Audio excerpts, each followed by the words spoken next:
চিরের শারদ প্রাতে বেজে উঠেছে আলোকমঞ্জিত। ধরণীর বহিরাকাশে অন্তরিত মেঘমালা, প্রকৃতির অন্তরাকাশে জাগরিত জ্যোতির্ময়ী জগন্মাতার আগমন বার্তা।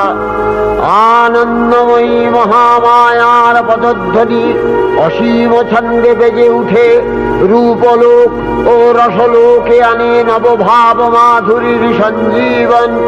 তাই আনন্দিতা শ্যামলী মাতৃকার চিন্ময়ীকে মৃন্ময়ীতে আবাহন।